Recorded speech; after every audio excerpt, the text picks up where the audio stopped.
আল্লাহ পাক রব্বুল আলামিন দুনিয়ার বুকে হযরতে আদম আলাইহিস সালাম থেকে শুরু করে হযরতে ঈসা আলাইহিস সালাম পর্যন্ত নবীদের ধারাবাহিকতা, দুনিয়ার বুকে নবী প্রেরণের যে ধারাবাহিকতা, যে সিলসিলা আল্লাহ তাআলা রেখেছেন, ঘটিয়েছেন, নবী মুহাম্মদ রাসূলুল্লাহ সাল্লাল্লাহু তাআলা আলাইহি ওয়াসাল্লামের মাধ্যমে নবুয়তের সেই ধারাবাহিকতার পরিসমাপ্তি ঘটিয়েছে। আমাদের নবী শেষ নবী, আমাদের নবী শেষ রাসূল। আমাদের নবীর পরে আর কোন নবী আসবেন না, আমাদের নবীর পরে আর কোন রাসূল আসবেন না। আমাদের নবীর শরীয়ত সর্বশেষ শরীয়ত, আমাদের নবীর উপর নাজিলকৃত আসমানী কিতাব সর্বশেষ কিতাব। আমরা হচ্ছি সর্বশেষ উম্মত। নবী মুহাম্মদ রাসূলুল্লাহ সাল্লাল্লাহু আলাইহি ওয়াসাল্লামের উম্মত, সর্বশেষ উম্মত। এই আকীদা পোষণ করা, এই বিশ্বাস স্থাপন করা, এটাকে বলা হয় আকীদায়ে খতমে নবুওয়াত। আকীদায়ে খতমে নবুওয়াত মানে আমাদের নবীর পরে আর কোন নবী নেই, আমাদের নবীর উম্মতের পরে আর কোন উম্মত দুনিয়ার বুকে আসবেন না। আমাদের নবীর উপরে নাজিলকৃত কিতাব শেষ কিতাব, ওই কিতাবের পরে আর কোন আসমানী কিতাব আল্লাহ তাআলা অবতীর্ণ করবেন না। এই বিশ্বাস স্থাপন করা, এই আকীদা রাখা, এটাকে বলা হয় আকীদায়ে খতমে নবুওয়াত। নবুয়তের আকীদা রাখা, খতমে নবুয়তের আকীদা রাখা ইসলামের মৌলিক আকীদা বিশ্বাসের অন্যতম। এটা একটা ঈমানের অবিচ্ছেদ্য অংশ। আল্লাহ তাআলাকে যেভাবে এক আমরা মানি, যেমনি ভাবে আমরা আল্লাহ তাআলার একাত্মবাদে স্বীকার করি, তেমনি ভাবে নবী মুহাম্মদ রাসূলুল্লাহ সাল্লাল্লাহু আলাইহি ওয়াসাল্লামের রিসালাতকেও স্বীকার করতে হবে। তেমনি ভাবে নবী মুহাম্মদ রাসূলুল্লাহ সাল্লাল্লাহু আলাইহি ওয়াসাল্লামের খতমে নবুয়তকেও স্বীকার করতে হবে। আল্লাহ নবীর খতমে নবুয়তকে যদি অস্বীকার করে, আল্লাহকে যদি মানে, রাসূলকে মানে, কিন্তু রাসূলের খতমে নবুয়ত যদি অস্বীকার করে, তাহলে সে সমস্ত উম্মতের সর্বসম্মতিক্রমে সে কাফের হয়ে যাবে এবং তার অনুসারী যারা থাকবে তারাও কাফের হয়ে যাবে। এ ব্যাপারে কোরআন, হাদিস, ইজমা, কিয়াস, চারটা দলিল। এই চার দলিলের মাধ্যমে খতমে নবুয়ত সুস্পষ্টভাবে প্রমাণিত, সুপ্রতিষ্ঠিত। কোরআনে কারীমের আমরা দলিল দিয়েছিলাম সূরাতুল আহজাবের 40 নং আয়াত। এই আয়াতটি সবচেয়ে প্রসিদ্ধ, সবচেয়ে সুপ্রতিষ্ঠিত একটি দলিল, অকাট্য একটি দলিল। সূরাতুল আহজাবের 40 নং আয়াত। আল্লাহ পাক রব্বুল আলামিন বলেছেন কি, মা কানা মুহাম্মাদুন আবা আহাদিম মির রিজালিকুম ওয়ালাকিন রাসূলুল্লাহ ওয়া খাতামুন নবিয়্যিন। মুহাম্মদ তোমাদের কোন পুরুষের পিতা নন, তোমাদের কোন পুরুষের পিতা নন। আল্লাহ রাসূল সাল্লাল্লাহু আলাইহি ওয়াসাল্লাম তার কয়েকজন সন্তান ছিল, তিনি কয়েকজন সন্তানের পিতা ছিলেন, পুরুষের পিতা ছিলেন না। কেন? তাদেরকে আল্লাহ তাআলা শৈশবেই নিয়ে গেছেন। এজন্য আল্লাহ তাআলা দেখেন আয়াতে কারিমার মধ্যে আমাদেরকে বলছেন কোন পুরুষের পিতা আমাদের নবী নয়, মুহাম্মদ কোন পুরুষের পিতা নয়। ওয়ালাকিন রাসূলুল্লাহ ওয়া খাতামুন নবিয়্যিন, কিন্তু মুহাম্মদ আমার রাসূল এবং খাতামুন নবিয়্যিন, সমস্ত নবীদের শেষ নবী। সুবহানাল্লাহ বলেন। আল্লাহ পাক রব্বুল আলামিন এই আয়াতে কারিমার মধ্যে আমাদের নবীকে এমন একটি বৈশিষ্ট্য, এমন একটি গুণ দিয়েছেন, খাতামুন নবী, সমস্ত নবীদের শেষ নবী। এটা আমাদের নবীর একটি বৈশিষ্ট্য, আমাদের নবীর অন্যতম একটি বৈশিষ্ট্য, যে নবীকে খাতামুন নবিয়্যিন হওয়া, সমস্ত নবীদের শেষ নবী হওয়া। খাতামুল আম্বিয়া, খাতামুন নবিয়্যিন এমন একটি গুণ যেটা নবুয়ত এবং রিসালাতের পরিপূর্ণতার ক্ষেত্রে সবচেয়ে সুউচ্চ স্থান এবং সুউচ্চ মর্যাদার সাক্ষ্য বহন করে। বলেছিলাম কোন একটা বস্তু, প্রত্যেকটা বস্তু ক্রমান্বয়ে তার অগ্রগতি আর উন্নতির দিকে ধাবিত হতে থাকে। যখন একটা পর্যায়ে পর্যন্ত পৌঁছে যায়, তখন ওই বস্তুর পরিপূর্ণতা প্রকাশ পায়। যখনই ওই জিনিসটা পরিপূর্ণতায় পৌঁছে যায়, তখনই ওই জিনিসটার পরিসমাপ্তি ঘোষণা করা হয়। ঠিক তেমনি ভাবে আল্লাহ পাক রব্বুল আলামিন আদম আলাইহিস সালাম থেকে শুরু করে হযরত ঈসা আলাইহিস সালাম পর্যন্ত নবুয়তের যে ধারাবাহিকতা, নবুয়তের যে সিলসিলা জারি রেখেছিলেন, আমাদের নবী বিশ্বনবী মুহাম্মদুর রাসূলুল্লাহ সাল্লাল্লাহু তাআলা আলাইহি ওয়াসাল্লামকে দুনিয়ায় প্রেরণ করে নবী রাসূলের আগমনের সেই ধারাবাহিকতার পরিপূর্ণতা দান করেছেন। এই পরিপূর্ণতার আল্লাহ তাআলার পরিসমাপ্তি ঘোষণা করতে, পরিসমাপ্তি বুঝাতে আমাদেরকে কি বলছেন?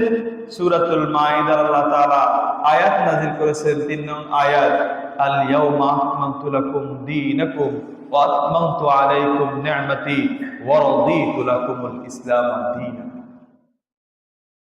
আমাদের নবীকে পাঠিয়ে নবী রাসূলদের আগমনের সিলসিলার পরিপূর্ণতা দিয়েছে। এরপর আল্লাহ তাআলা পরিসমাপ্তি ঘোষণা করছেন কি? আল ইয়াউমা আকমালতু লাকুম দীনাকুম ওয়া আতমামতু আলাইকুম নি'মাতি ওয়া রাদিতু লাকুমুল ইসলাম দীনা। আজ আমি তোমাদের দ্বীনকে তোমাদের জন্য পরিপূর্ণ করে দিয়েছি এবং আমার নিয়ামতকে তোমাদের জন্য পূর্ণ করে দিয়েছি। ওয়া রাদিতু লাকুমুল ইসলাম দীনা, এবং তোমাদের জীবন ব্যবস্থা হিসেবে আমি ইসলামকে মনোনীত করেছি। সুবহানাল্লাহ বলেন। তাহলে আল্লাহ রাব্বুল আলামিন নবীকে প্রেরণ করে নবুয়তের রিসালাতের পরিসমাপ্তি ঘটিয়েছেন, পূর্ণতাও দিয়েছেন। আল্লাহ রাব্বুল আলামিন নিজে কোরআনে কারীমের মধ্যে এর পরিসমাপ্তির ঘোষণাও দিয়ে দিয়েছেন। আল্লাহ তাআলা বলতে চাচ্ছেন, দ্বীনও কামিল, নিয়ামতও কামিল, নবীও কামিল। সুবহানাল্লাহ। দ্বীনও পরিপূর্ণ, আমার যত নিয়ামত আছে সেগুলোও পরিপূর্ণ, এবং আমার নবী যে পাঠিয়েছি নবীর মাধ্যমে তা পরিপূর্ণ। সুবহানাল্লাহ। নবীও পরিপূর্ণ নবী। আল্লাহ পাক রব্বুল আলামিন কোরআনে কারীমের এই আয়াতটা খতমে নবুয়তের ব্যাপারে একবার অকাট্য একটা দলিল। এটা হচ্ছে এই আয়াতে কারিমা, যে আল্লাহ পাক রব্বুল আলামিন নিজেই ঘোষণা করছেন যে আজ আমি তোমাদের দিনকে তোমাদের জন্য পরিপূর্ণ করে দিয়েছি। যত নিয়ামত আদম আলাইহিস সালাম থেকে এই পর্যন্ত তোমরা শুনে আসতেছ, সকল নিয়ামত রাজিগুলো আমি তোমাদের জন্য পরিপূর্ণ করে দিয়েছি, এবং তোমাদের জন্য আমি ইসলামকে শান্তির ধর্ম হিসেবে মনোনীত করেছি। কে বলছেন? আল্লাহ তাআলা নবীর নবুয়তের কি করছেন? এখানে অকাট্য একটি দলিল দিয়ে দিয়েছেন যে আমাদের নবী শেষ নবী। আসেন, আল্লাহ পাক রব্বুল আলামিন পৃথিবীবাসীর জন্য সর্বশ্রেষ্ঠ এবং চূড়ান্ত শেষ নবী হিসেবে পাঠিয়েছেন কাকে? আমাদের নবী মুহাম্মদুর রাসূলুল্লাহ সাল্লাল্লাহু তাআলা আলাইহি ওয়াসাল্লাম। কোরআনে কারীমের মধ্যে আল্লাহ পাক রব্বুল আলামিন সূরাতুস সাবার মধ্যে ইরশাদ করেন, আমার ভাইরা, আল্লাহ পাক রব্বুল আলামিন বিশ্ব মানবতার জন্য চূড়ান্ত নবী, সর্বশ্রেষ্ঠ নবী হিসেবে আমাদের নবী মুহাম্মদ রাসূলুল্লাহ সাল্লাল্লাহু আলাইহি ওয়াসাল্লামকে পাঠিয়েছেন। আল্লাহ পাক রব্বুল আলামিন ইরশাদ করেন, ওয়ামা আরসালনাকা ইল্লা কাফাতাল লিন-নাসি বাশীরাও ওয়া নাযীরা। আল্লাহ পাক রব্বুল আলামিন বলেন, নবী আমি আপনাকে সমগ্র বিশ্ববাসীর জন্য, সমগ্র পৃথিবীবাসীর জন্য আপনাকে সুসংবাদদাতা এবং নীতি প্রদর্শন রূপে আমি আপনাকে প্রেরণ করেছি। আমার ভাইরা, আয়াতে কারিমার মধ্যে যদি আমরা একটু লক্ষ্য করি, আল্লাহ পাক রব্বুল আলামিন বলছেন কাফাতাল লিন্নাস, পৃথিবীর বুকে যত সৃষ্টি রয়েছে, যত মাখলুকাত রয়েছে, সকলের জন্য নবী মুহাম্মদ রাসূলুল্লাহ সর্বশ্রেষ্ঠ নবী। আল্লাহ পাক রব্বুল আলামিন বলেন কাফাতাল লিন্নাসি বাশীরাও ওয়া নাযীরা, আমি আপনাকে সমগ্র বিশ্ববাসীর জন্য সুসংবাদদাতা এবং ভীতি প্রদর্শক রূপে প্রেরণ করেছি।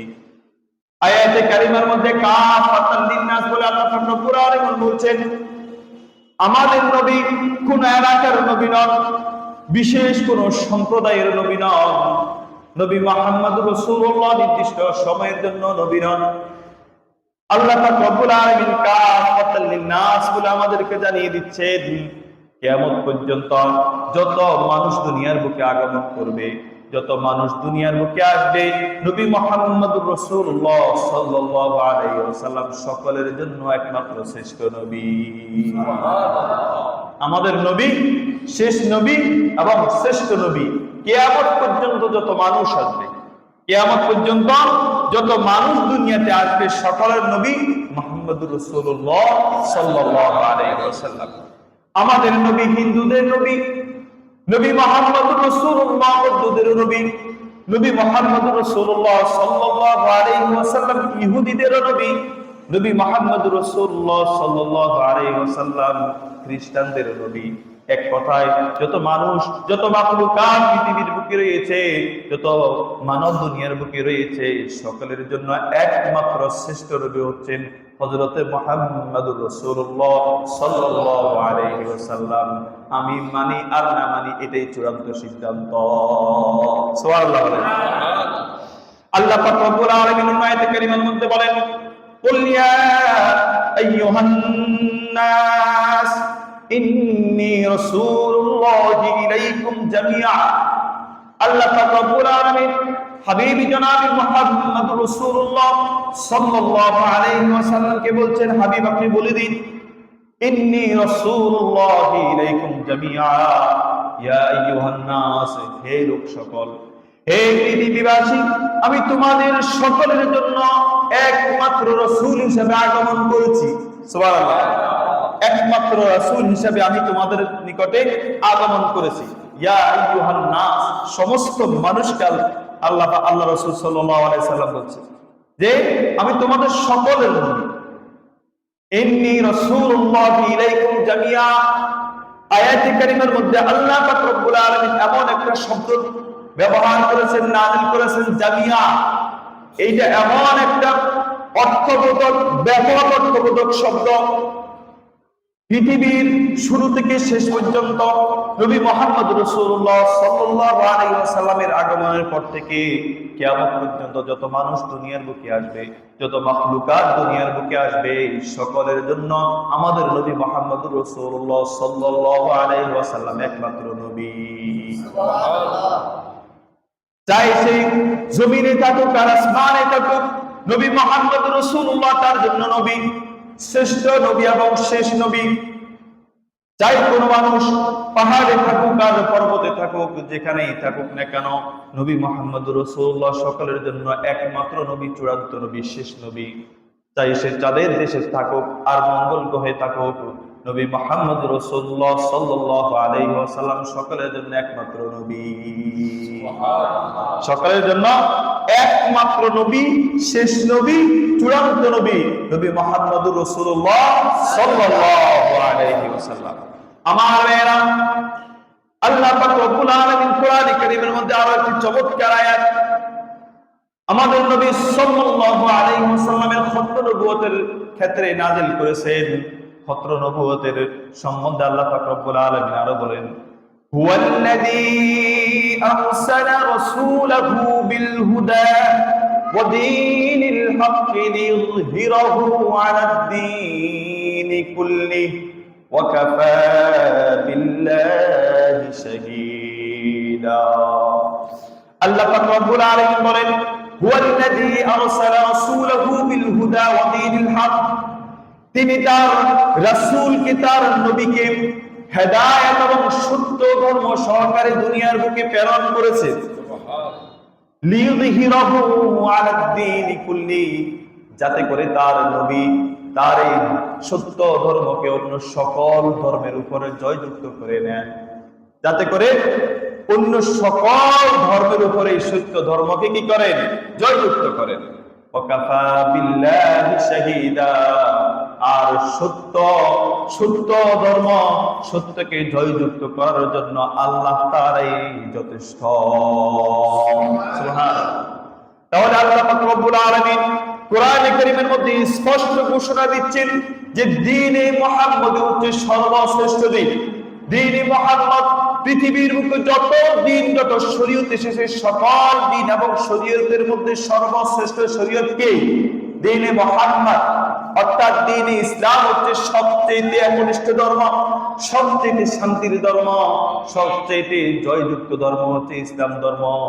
কেননা আল্লাহ পাক রব্বুল আলামিন এই আয়াতে কারিমা নাযিল করার পর যত শরীয়ত, যত দ্বীন আল্লাহ পাক রব্বুল আলামিন দিয়েছেন, সকল দ্বীনগুলোকে আল্লাহ পাক রব্বুল আলামিন গ্রহীত করে দিয়েছে। আল্লাহ পাক রব্বুল আলামিন আমাদের এই ধর্মকে সকল ধর্মের উপরে জয়যুক্ত হয়েছে বলে ঘোষণা দিয়েছে। আমাদের ধর্মকে বিজয় ঘোষণা করছে, বলি না আলহামদুলিল্লাহ। তাহলে নবী মুহাম্মদ রাসূলুল্লাহ সাল্লাল্লাহু আলাইহি ওয়াসাল্লামের ধর্ম সকল ধর্মের চাইতে শ্রেষ্ঠ ধর্ম, সকল ধর্মের উপরে বিজয় লাভ করলো আমাদের ধর্ম, শ্রেষ্ঠ ধর্ম ইসলাম ধর্ম। অতএব বোঝা গেল নবী মুহাম্মদুর রাসূলুল্লাহ সকল নবীদের উপরে জয়যুক্ত করেছে। নবী মুহাম্মদুর রাসূলুল্লাহ সকল নবীদের মধ্যে শ্রেষ্ঠ নবী। নবীর ধর্ম শ্রেষ্ঠ, নবীও শ্রেষ্ঠ। নবীর ধর্ম সকল ধর্মের উপরে কি? শ্রেষ্ঠ ধর্ম, এবং সকল নবীর উপরে নবীও শ্রেষ্ঠ নবী। সুবহানাল্লাহ। তাহলে আল্লাহ নবীর পর আর কোন নবী আছে? আর কোন নবী নেই। নবী মুহাম্মদ রাসূলুল্লাহর পরে কোন শরীয়ত নেই। নবী মুহাম্মদ রাসূলুল্লাহ দ্বীনের পরে আর কোন দ্বীন নেই। নবী মুহাম্মদ রাসূলুল্লাহ আগমনের পরে আর কোন নবী আগমন পৃথিবীতে ঘটবে? এটা কার কথা? আল্লাহর কথা। আল্লাহ রাব্বুল আলামিন বলেন, মা কানা মুহাম্মাদুন আবা আহাদিম মির রিজালিকুম ওয়ালাকিন রাসূলুল্লাহি ওয়া খাতামান নাবিয়্যিন ওয়া কানা আল্লাহু বিকুল্লি শাইইন আলীমা। নবী মুহাম্মদ তোমাদের কারো পিতা নন, তোমাদের কোন পুরুষের পিতা নন, কিন্তু তিনি আল্লাহ তাআলার একজন রাসূল এবং তিনি খাতামুন নবিয়্যিন। সুবহানাল্লাহ বলেন। কে ঘোষণা দিচ্ছে? আল্লাহ। আল্লাহ তাআলা নবীর খাতামুন নবী, আমাদের নবী যে শেষ নবী, এটার ঘোষণা দিয়ে দিচ্ছে। সুবহানাল্লাহ। তাহলে আমাদের নবীর পরে আর কোন নবী আছে? আর কোন